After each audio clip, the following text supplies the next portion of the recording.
Ayo aturan.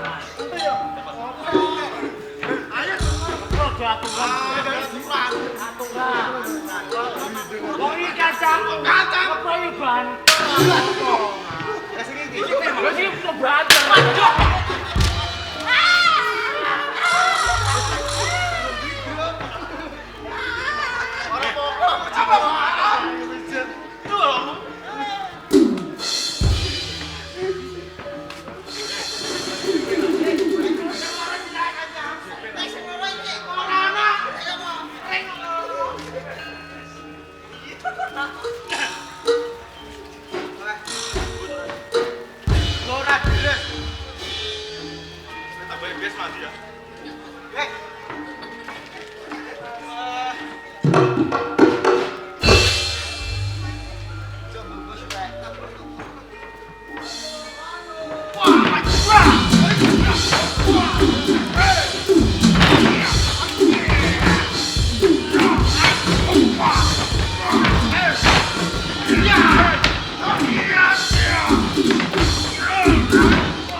Bagian iki langsung koyo.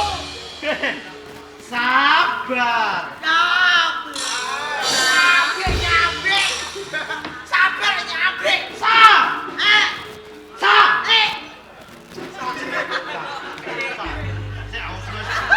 Ha.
Tak kira musuh. Ngapet nih. Lah kok piye, Dik? Kok kacane kuwi. Elon. Musuhe. Mau emang. Kene iki telur. Hei, iki kacaku. Ono sampe rene.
Kowe tanganmu ngene banget ya.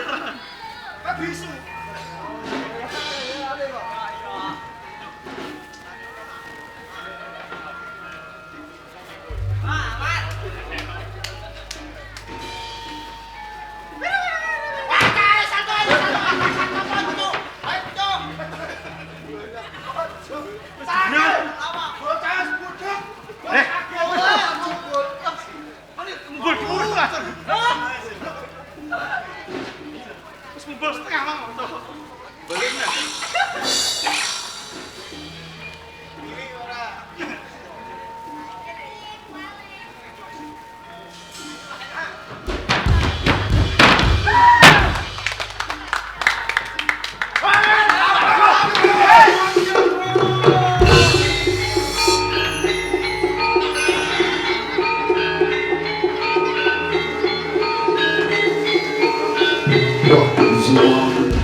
Lah ngono. Lah kowe iso ora gelem dadi singa. Aku dadi singa ora kamot ora sedeng lho. Iya. Mulane elok.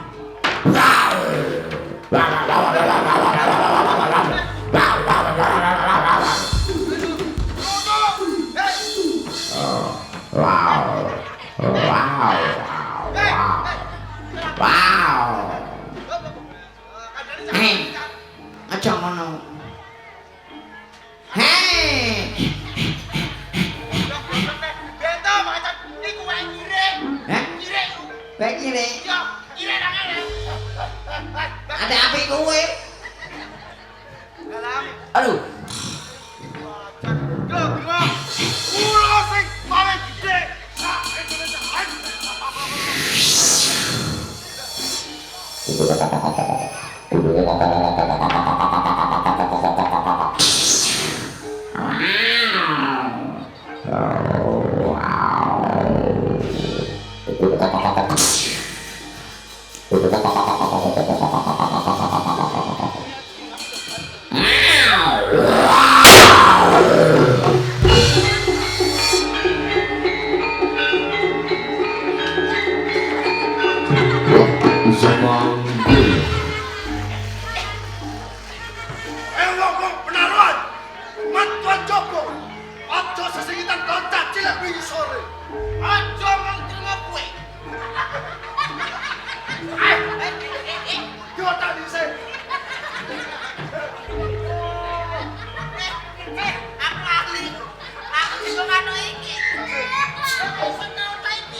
Wadon prajurit Demak isih kumliwer ning penarukan.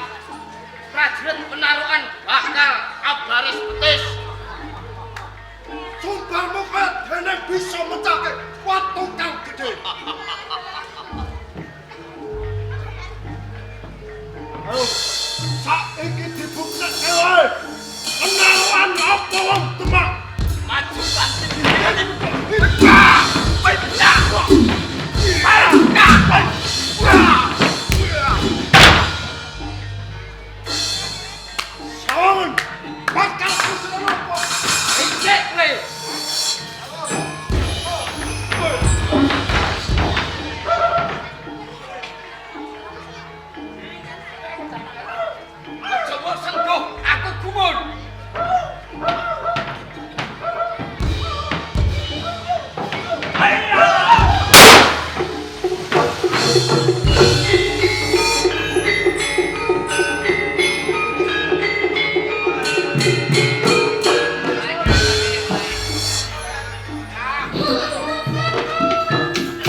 ndi.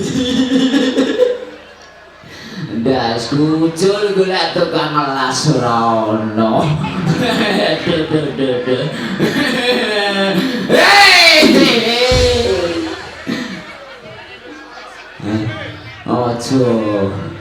Ojo kalau mengarep naik temeng sanggur gendeng. Ayo.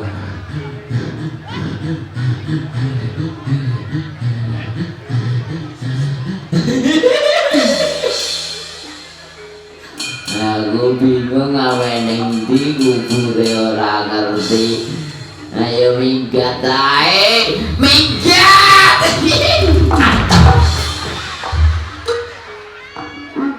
Sobek. Aduh, sobek. Aduh, misal.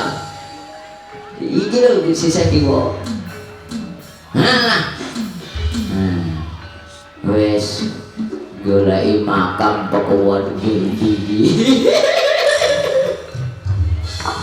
Dadah.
kabeh.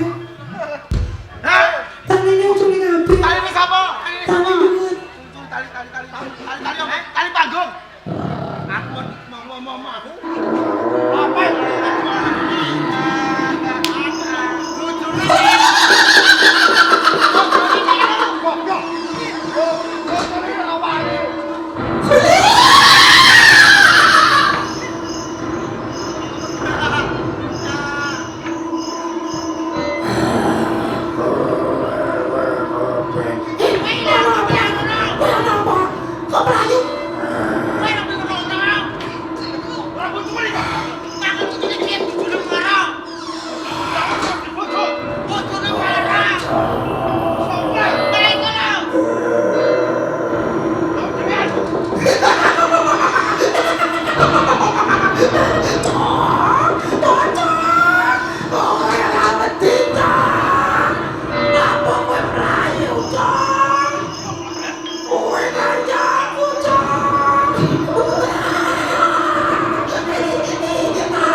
Ayo selamat malam pertemuan.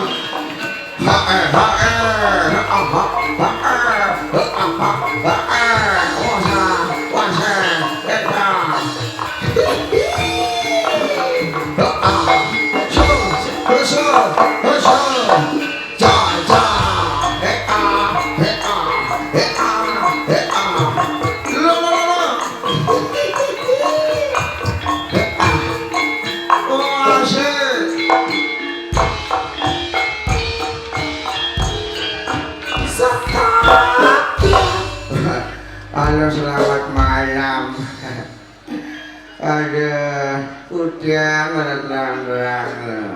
Kenal aku muncul. Kowe sapa lho? Nama saya Endang Sulastri. Dan ono apa Kak? Ya koyo kasusu. Apa ndang nang ndi to ndang kasusu metu ndang. Melayu wae. Aku mendera ketoprak. Nanti nang Pakuwon. Ana doprae. Iya Kak, mosok ke gara. Wah, doprak apa? Doprak Wayu Manggala. Wah, acaranya apa ndang? Acaranya Wali Matur Bintang. Nanggap ketoprak Wayu Manggala. Wah, alhamdulillah. Ini ditanggap ketoprak Wayu Manggala ya, Dik. Iya Kak. Bersyukur. Dan kau piye? Ya ora itu prei. Wah, sesuk prei. Rong dino. Alhamdulillah dino iki ditimbali nang desa Pakuwon. Acarane sunatan dongakno ae. Muga-muga rezekine sing nanggap ora rokak ning taun saya kebak ndak. Amin. Amin. Muga-muga sehat-sehat kabeh sak keluarga ya ndak. Amin. Amin. Moga-moga selamat kabeh sing nanggap ya sing ditanggap ya ndak. Amin. Kan kowe kok jenenge ndonga.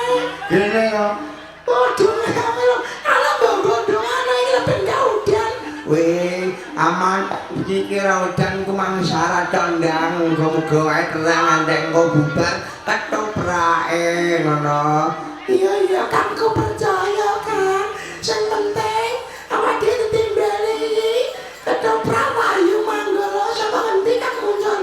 Saka tak kidul ana lho. Endi? Saka Tanjung Sari, Kecamatan Jakenan Kabupaten Pati, ana pimpinane Lek Mogol. Gampang nek ape nimbali langsung ae telepon. Nomere piro Kang muncul? Dungono gobloke lho. 081. Ai, dua delapan. Satu dua delapan. Satu sembilan. Paham we? Paham kan? Ojo wis kowe. Kowe ndane bendang metu ayo. Bareng-bareng ndelok Wayu Manggala nang Pakuwon ayo digoyang moji Wayu Manggala dah. Iya. Seneng ngojinya aku.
takon tak entapke nyawang bali nyang Demak Bintoro.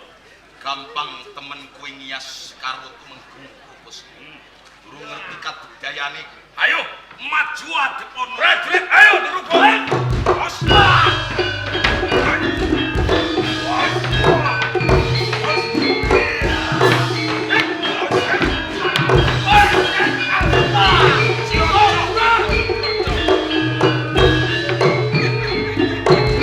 Wong semono kadayane. Loh.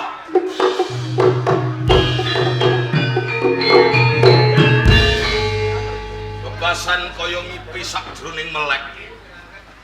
Nalikaning campuh perang dumadi, aku lan Jokowarono Senopati saka Penarukan dheweke kondang kaprayitnan. Nanging ning papan kene ana bocah ayu sak kloro. Ayu pasuryane njur sapa kang dadaranmu bocah ayu? Rawongake aku Candrawati. Candrawati sing sawiji kae Lan aku Candrasari. Candrasari. Kosa baline sapa kowe bocah bagus? Kowe durung ngerti aku. Durung. Kamangka ning surat kabar iki akeh fotoku. Ke fotomu. Mergo aku itu menggong Probosemi sing kondang ana ing Kasultanan Demak Bintoro. Tumenggung Prabu Semi. Iya. Ngopo kok dadak guyu sakwise kowe ngerti? Pancen bener. Ora kleru anggonku. Krungu kabar kaya wara sing dadi pasuryanmu sing kaya bagus sing kaya ngene. Kowe wis ngerti aku Tumenggung. Pancen bener ora. Candrawati lan kowe Candrasari. Apa karepmu? Aku nganti maju ana ing medan lho. Tenane aku dadi senopati perang ana ing Penarukan. Kowe minangka senopati ana ing Penarukan. Pancen bener ora kleru. Ngakak sakjroning rasaku. Apa kowe dadak guyu kemuyu? Kinapa ora? Akeh wilanganing prajurit lan senopati sing jagol-jagol ana ing Penarukan mijajalu wae ora kuwowo ngedepi aku. Apa meneh mung kowe atasing wong wadon arep ngedepi aku tange gendong lamun bisa ngalahke aku. Probosemi. Iya. Ora san dadak mina marang aku. Iya. Senajan to aku wanita nanging wanitaning prajurit. Yen to mau ngadepi kowe badan sak jauh tak kira ora bakal mundur aku Probosemi. Dadi jeneng sira sakloron pengin perang lan aku. Iso.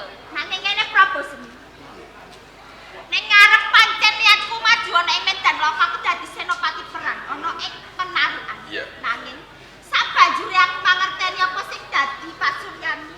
Apa sing dadi malah rasane ya diajeng ya. Anggonku arep merangi on Probosemi bakal tak urungke. Kok urung cengeng tegese piye? Aku ora sida musuhi marang kowe, marang kaporo. Aku arep seneng kowe. Seneng aku iki kira-kira kowe iso gandrung tenan apa? Rasane nek ngarane. Jajal aku pengen ngerti nek ancen iso gandrung tenan karo aku. Rasa. Engko medhun tak kei 50.000 kowe. Ora. Iya.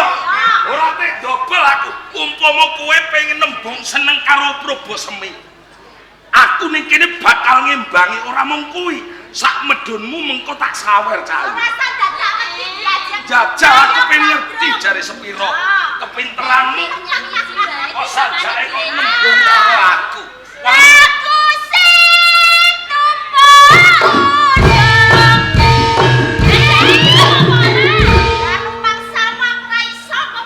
Bos mogol, engko aku mbuh 50.000 tak nggone nyawet karo. ora iso karo bos mogol kowe sing kondo arep nyangoni aku kok. Umpama pinter kok pepek dhewe. Kaya ngono. Ning aku wani ngorbano. Ora dadi boyong. Iya. Ayo kowe. Apa? Kowe Ya sarba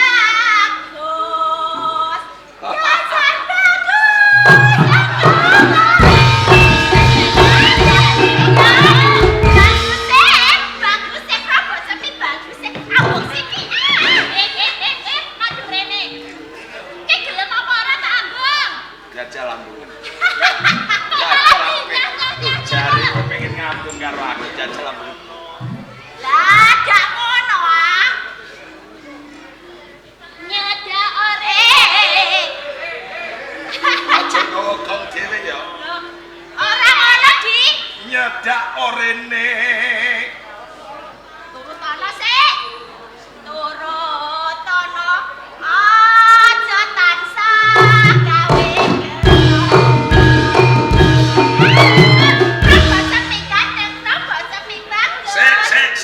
Sik. Apa? Sabar, aku mundak kelangan 50.000 iki. Kowe wedi kelangan 50.000. Ora wedi piye?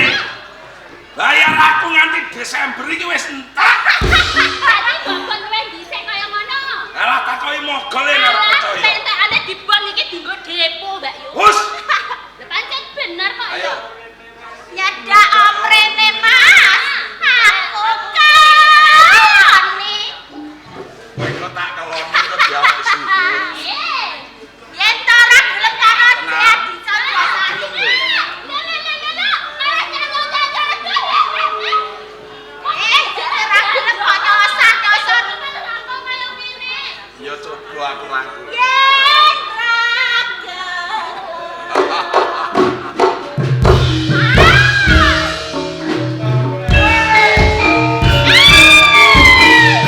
Sajane koyo Kaya dadak ta Prabu Semi.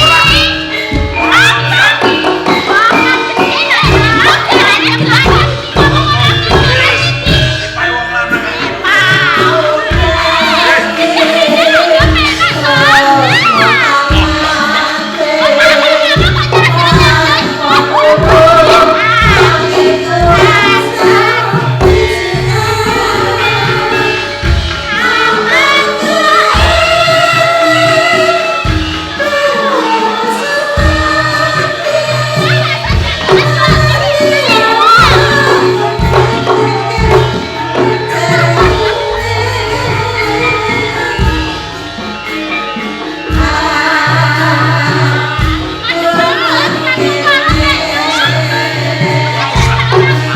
Wis,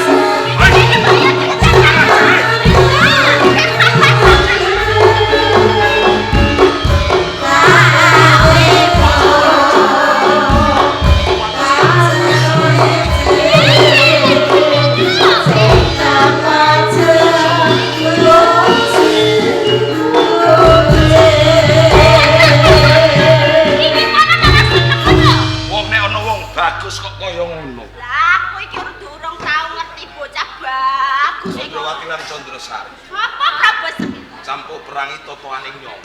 Pancen bener. Ora usah dadak kowe mameri marang ayumu. Satemah kowe nembung rasa tresna lan aku. Kowe gandrung lan aku. Ora usah. Aja kok bacotno ya. Aku tetep bacut. Kowe gelem apa ora? Atase aku bocah wadon wis gelem nambung tresno marang kowe. Dadi Candrawati lan Candrasari iki kepati-pati tresna lan aku. Pancen bener ora kowe? Iso tau gemi. Yo kene ora Prabu Semi. Engko adakane umpama kowe tak tampa tresnamu banjur kowe mangerteni wong lanang kang luwih bagus saka aku, kang luwih akeh bayarane, njur aku kok tinggal. Tak kira aku ora bakal kaya ngono bocah Loh, bagus. adakane wong wadon iki kaya ngono, Yo Jan. nek wong wadon sing nanging aku ora. Kowe rasa dadak kuwatir sing baku kowe gelem ngladeni karo aku. Kaya Enak ngono. to? Janji minangka utang lho ya. Yo, Umpama kowe mblenjani janji, tage minangka utang. yen ngono aku bakal ngimbangi tresnamu, bocah.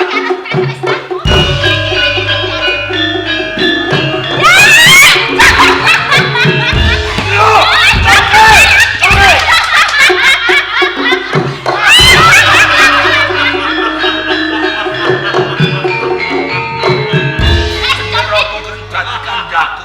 Mimi Prabu Semi. Kok mi niku? Lah Prabu Prabu Semi. Semi kok Mimi?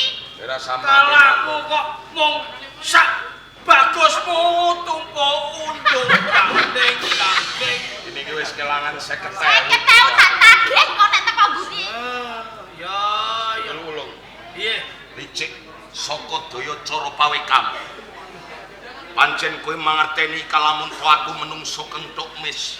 Saben ana wong wadon kang ayu, aku gampang gandrung kapiluyu.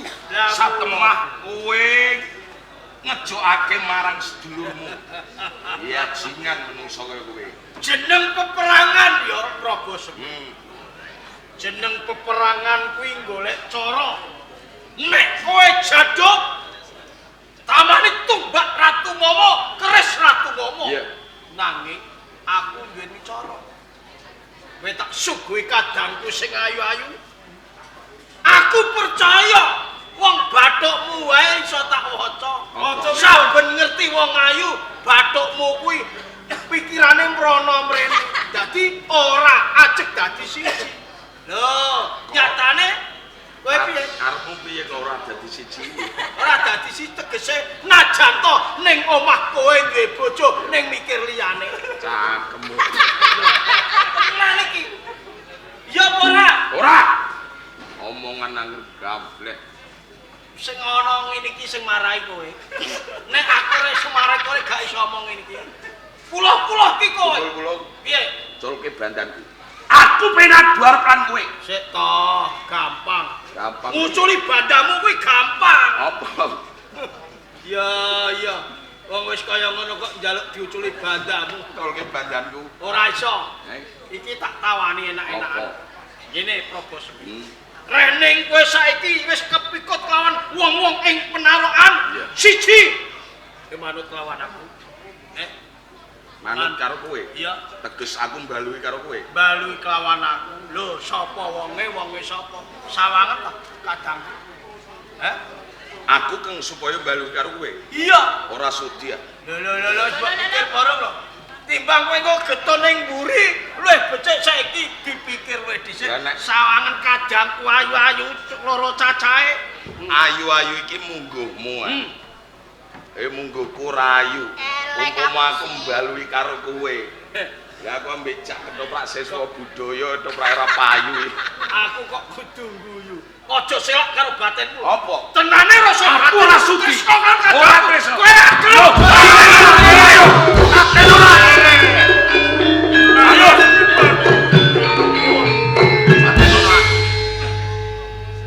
Arep tumindak apa? Probos semi ajeng kula pejahi. Arep mateni Probos. Nggih. Tumenggong Probos semi. Mbok pateni mesti bakal tumeka pati. Nanging nak Mas Dipati. Pripun? Ing mengkone gegayuhan mira bakal cabar. Kenging napa kados ngaten cetha Probosmi utusan saking Demak. Probosmi kepikut kula pejahi kegiatan ing Demak niku kurang apa. Nak Mas Dipati timbul. Nggih. Tumenggong Probosmi. Iki sing ngerti marang karingkian-karingkian ing Kasultanan Bintara Demak. Nggih. Lho yen nganti mbok pateni. Ing mengkone ora bakal bisa kelakon gegayuhanmu bakal nuduhke Kasultanan Bintara. Kok saged ngaten dos pundi larah-larahipun? Ayo mergo sing ngerti karingkian-karingkian ing Kasultanan Demak Bintara iki Tumenggong Probos. Menawi mboten dipun pejahi, kangge menapa Probosmi menika? Ya jingan nggo ngopo inggut. Ngene. Sop moam. Joko Warono. Apa? Tenane Probosmi. Iki ning Demak Bintara iki ora ana apa-apane. Probosmi niki? Iya. Kowe iki Aja. Probosmi ning Demak Bintara iki ibarate iki mung timun ukuk jaga ibu. Timun ukuk jaga ibu. Prajurit.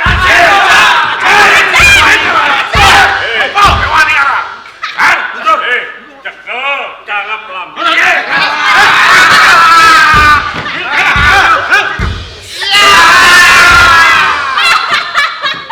Rasane kowe Probos. Somon. Rasane.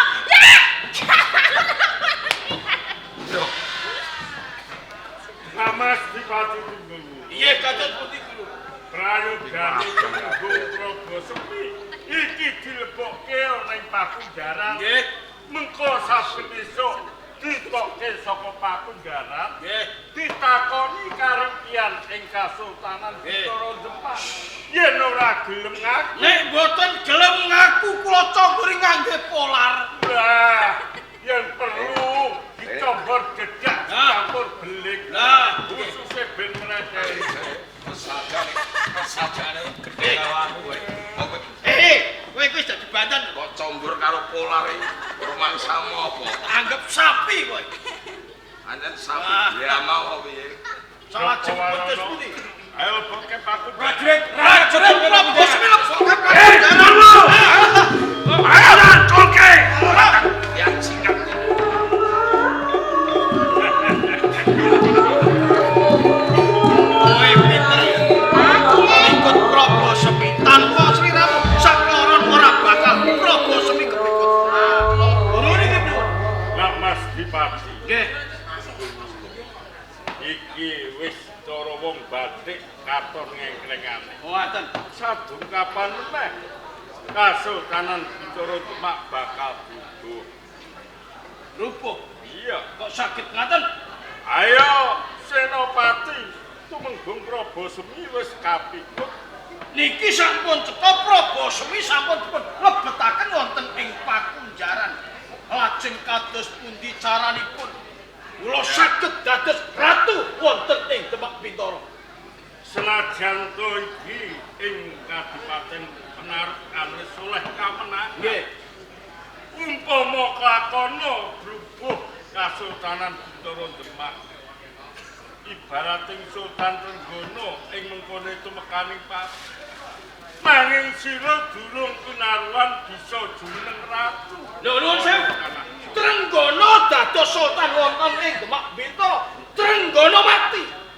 Kula sing dadi ratu kok panjenengan paring dawuh dhateng kula menawi kados pundi kemawon Trenggono mati kula boten saged dados sultan niku dos pundi. jalaran apa yen sira durung ngerti tak wenehi ngerti Nggih.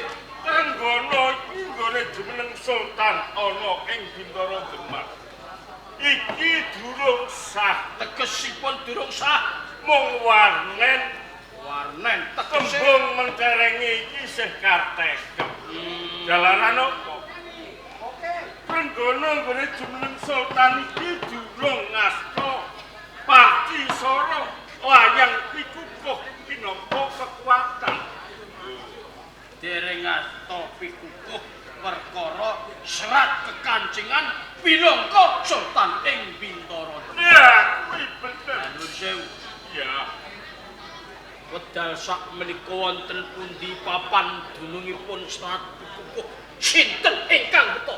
nah ngerti yo Pati Soro ing Kasultanan Bintoro Demak kalungguhan iki kengasta ora liya randhaning Sultan Pati Yunus Ratu Semenanjung Ratu Semenanjung.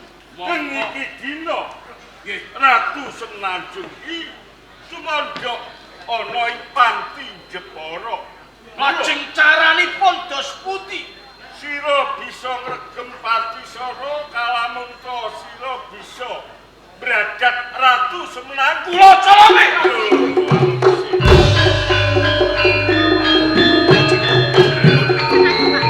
Gurumu iki piye? Gurumu Baporsi Walang Sungsang ki kepiye? Kok ngewo-ngewohi lho. Carane dibradat pun kakang jumangkah ing Panti Jepara kok dicegati karepe piye? Oke, rumiyin Kanjeng Adipati. Anggenipun Bapak Resi Walang Sungsang ngendika menika dereng rampung. Durung rampung? Ya ora kandha-kandha nek durung rampung iki. Nggih, menawi panjenengan menika ingkang sabar. Lah Mas Dipati Tunggu. Nggih, terus pundi? Ento keng jumangkah keng tumindak bakal bradat Ratu Semenanjung. Panjenengan pribadi mongko iki dina Kadipaten Penarukan lagi ayun-ayunan perang gedhe lawan Kasultanan Demak Bintoro. Nggih. Mbok menawa sira durung bisa mlebu ning Panti Jepara yen kadenangan punggawaning praja ing Demak Bintoro lan Jepara iki bakal karangket sira bakal tinemu kuwa. Matur suwun Guru, dening panjenengan sampun ngimutaken dhateng. Mula kanthi aja sira kang tumindak. Aku bakal utusan marang muridku sakloron. Candrawati lan Candrasari. Lah mangke riyen. Napa kadang-kadang kula menawi sagedipun pitados bradak kawontenipun Ratu Semenanjung. Percaya kelawan aku jalaran apa? Candrawati Candrasari wijining wanita. Mbok menawa ora ngawestara ing mengkone lan uga para pelanganing prajurit ing Kasultanan Bintara Demak lak durung nate ngerti. Kula ngertos kekiyatanipun kadang kula Candrawati Candrasari. Slagining Prabu Semigol Agule wong Demak Bintara saged dipun iso kabeh. Pun kula nderek kersa panjenengan. Candrawati, Sepatene dawuh Bapak. aja wedi ing kangelan tumuju ana ing panti Jepara. Golek ana Ratu Semenanjung yen wis ketemu Bradak Boyong ana ing Kadipaten Penaruh. Terus ngaten, kula nyuwun pamit. Ya. Kowe tambahi pangestu Bapak. Lapor siwalang sungsang. Nak mesti pati Kula nyuwun kanthi sanget. Ampun tigakaken dumateng Candrasasi lan Candraswati. ya Kula borongaken panjenengan. Rantinen ana ing Kadipaten Penaruhan kanthi jahar sing eco sare sing kekubur sadung kapan meneh Ratu Semenanjung bakal mondhok ana Kadipaten Penaruhan. Matur sembah nuwun saderengipun. Sewang-sewang. Nderekaken sumita.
Sliramu kaijinan mapan ana ing Taman Sari Kaporo.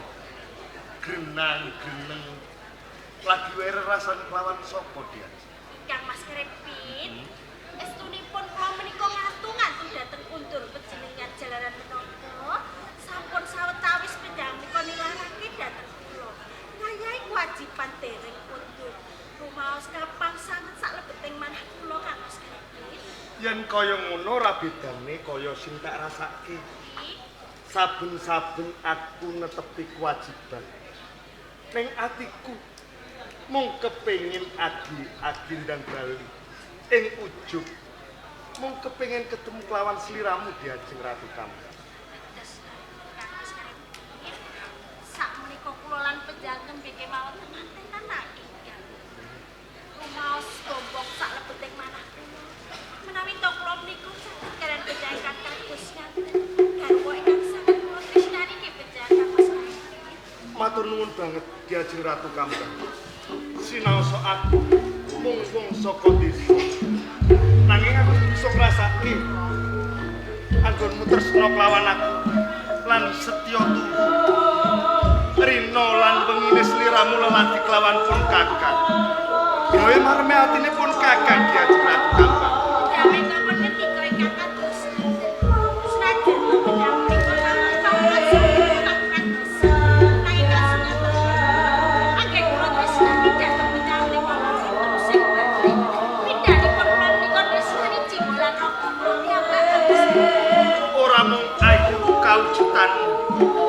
nanging tulus atimu anggun tresna lawan pun kakang Kanjeng Ratu.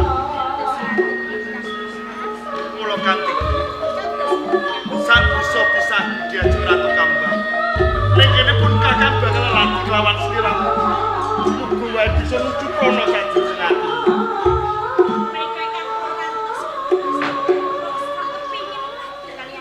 Aku kang ketamanmu.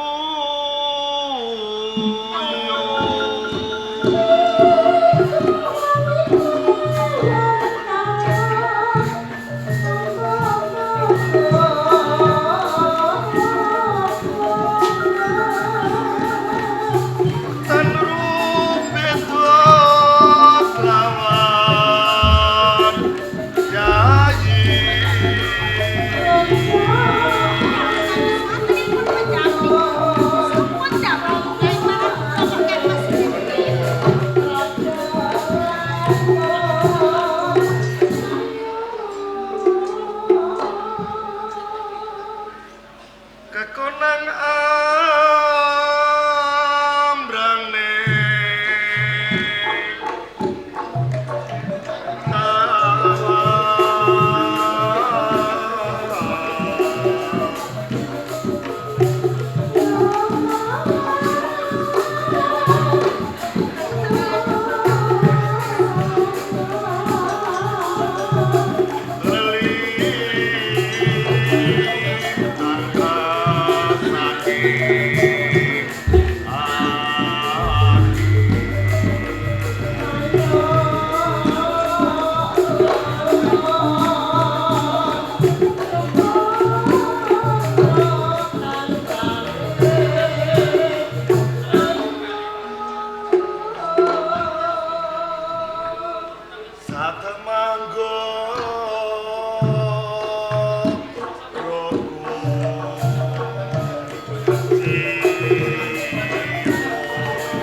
Kanjeng Ratu Kambang. Sing gedhe pangapurane. Lamun to anggun kula lagi rawan sliramu, ora bisa gawe mareming atimu. Boten kok Mas. Anggenipun damel hati kalian. Menika sampun damel maringi salubeting manah kula pangos kene. Ngertenono Kanjeng Ratu Kambang. Dados pundi kan? Mentas wae pun kakang sowan ana ngersane Rama. Pangandikane Rama, kang supaya dina iki aku kudu netepi kewajiban. Tuwi kawilujengane Ratu Semenanjung, Ger. Nek kados ngaten ateges penjamin kok badhe nilarake dhateng kula malih, Kang Mas. Mestine kaya ngono. Pun kakang bakal tumuju ana ing Panti Jepara. Nanging kula menika tasih kepan sanget kalian panjenengan. Kula kepingin sanget sandingan kalian panjenengan karo sekarang. Ya sing gedhe pangapurane. Lamun to aku ora bisa mbacut leladi kelawan sliramu. Yen to aku lirwo ing kewajiban, mestine wae aku bakal nampa pidana, Ger. Kados iki Kang Mas Karepin, jalaran kula ki ngrumaosi pilih kejam menika kewajiban derek ingkang kedah nampungan. Pramila Kang Mas, menawi sedaya kewajiban kejam kula sampun rampung enggal pundhut ki Kang Mas Karepin. Yen kaya ngono pun kakang jalu pamit Kanjeng Ratu.